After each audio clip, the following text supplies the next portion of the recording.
ಮಾಡಿರೋದ್ರಲ್ಲಿ 4 ಅಡ್ಡ ಮತದಾನ ಆಗಿದೆ. JDS ಗಾಗಿರೋ ಮುಖಭಂಗ ಕೇವಲ JDS ಲೀಡರ್ಸ್ ಮಾಡಿದ್ದ, ಬಿಜೆಪಿ ಅವರು ಸೇರಿ ಮಾಡಿದ್ದ? ಒಂದು ನಿಮಿಷ, ಮಾನ್ಯ ಬಿಜೆಪಿ ವಕ್ತಾರರಿಗೂ ಕೂಡ ಕಿವಿ ಮಾತು ಹೇಳಕ್ಕೆ ಇಚ್ಛೆ ಪಡ್ತೀನಿ.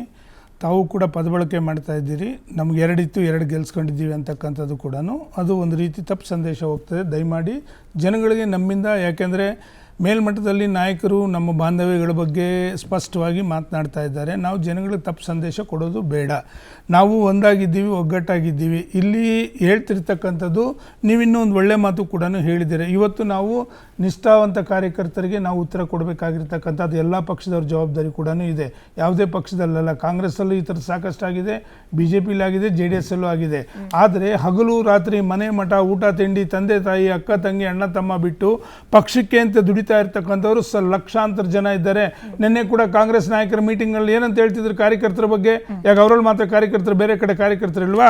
ಎಲ್ಲಿ ಕಾರ್ಯಕರ್ತರಿಗೆ, ದುಡಿದಂಥ ಕಾರ್ಯಕರ್ತರಿಗೆ ನೋವಾಗೋ ರೀತಿಯಲ್ಲಿ ಕೆಲವು ಪಕ್ಷದ ಮುಖಂಡರುಗಳು ನಡ್ಕೊಂಡಿರುವಂಥ ಸಂದರ್ಭದಲ್ಲಿ ಇಂಥ ಸಿಚುವೇಶನ್ಗಳು ಕ್ರಿಯೇಟ್ ಆಗುತ್ತೆ. ಈ ಸಿಚುವೇಶನ್ ಯಾಕೆ ಕ್ರಿಯೇಟ್ ಆಗಿದೆ ಅಂತಕ್ಕಂಥ ಮನವರಿಕೆ ಮಾಡ್ಕೊಂಡಾಗ ಆಗಲೇ ನಾನು ಹೇಳಿದೆ, ನೀವು ಒಂದು ರೀತಿ ಬೇರೆ ಏನೋ ಯಾವ ರೀತಿ ತಿಳ್ಕೊಂಡ್ರಿ ಅಂತಕ್ಕಂಥ ನನಗೆ ಗೊತ್ತಾಗಲಿಲ್ಲ. ಯಾಕೆ ಅಂತಂದರೆ, ಅರೆ ನಮ್ಮನ್ನು ಕಳಿಸಿರ್ತಕ್ಕಂಥ MLAಗಳು ಇವತ್ತು ನಾವು ಜನಗಳು ಕಳಿಸಿರ್ತಕ್ಕಂಥ MLAಗಳು ಕ್ಷೇತ್ರಗಳಿಗೆ ಹೋದರೆ ಬಾಯಿಗೆ ಬಂದಂಗೆ ಬೈತಾ ಇದ್ದಾರೆ ಸಾರ್ವಜನಿಕರು.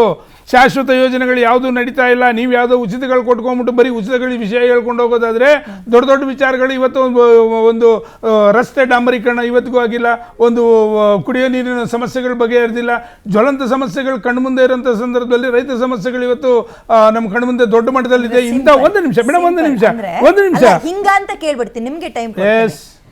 ಕ್ಷೇತ್ರಕ್ಕೆ ಅಭಿವೃದ್ಧಿಗೆ ಅಂತ ಅನುದಾನ ಹೋಗ್ತಾ ಇಲ್ಲ, ಹಂಗಾಗಿ ಫೋನ್ ಕಾನ್ವರ್ಸೇಷನ್ ನೋಡಪ್ಪ, ಡಬಲ್ ಡಿಜಿಟಲ್ ಇಷ್ಟಿಷ್ಟು ಕ್ರೋರ್ ಕೊಡ್ತೀವಿ, ನಿನ್ನ ಕ್ಷೇತ್ರ ಉದ್ಧಾರ ಮಾಡ್ಕೋ ಅಂತ ಫೋನ್ ಮಾಡಿದ್ದಾರೆ. ಅದನ್ನ ನಂಬಿಕೊಂಡು ನಿಮ್ಮಲ್ಲಿರೋರು ಅಡ್ಡ ಮತದಾನ ಮಾಡಿದ್ದಾರೆ ಅಂತ. ಈಗ ನೀವು ನನ್ನ ಪ್ರಶ್ನೆ ಕರೆಕ್ಟ್ ಆಗಿ ಬಂದ್ರಿ. ಹೌದಾ? ಒಂದು ನಿಮಿಷ.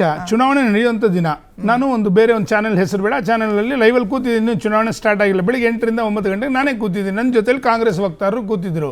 ಅವರು ಕೊಟ್ಟಿರ್ತ ವ್ಯಕ್ತಿ ಹೆಸರು, ಯಾವ ಚಾನಲು, ಏನು ದಾಖಲೆ ಸಮೇತ ಕೊಡ್ತಾನೆ.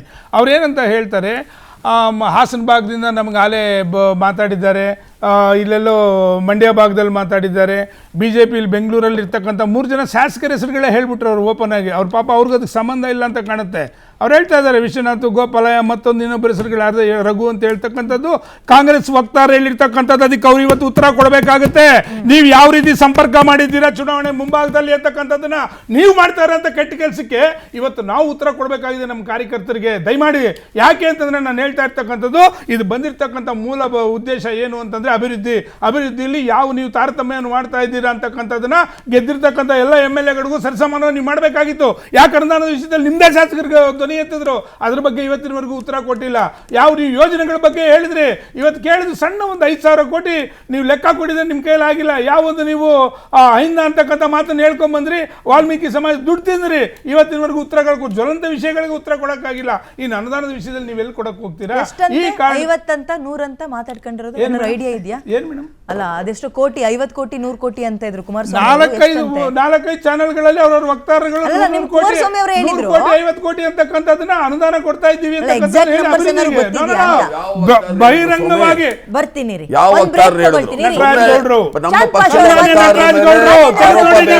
ರಿಪಬ್ಲಿಕ್ ಟಿವಿಲಿ ಸನ್ಮಾನ್ಯ ನಟರಾಜ್ ಗೌಡ್ರು ಮಾತಾಡಿರ್ತಕ್ಕಂಥ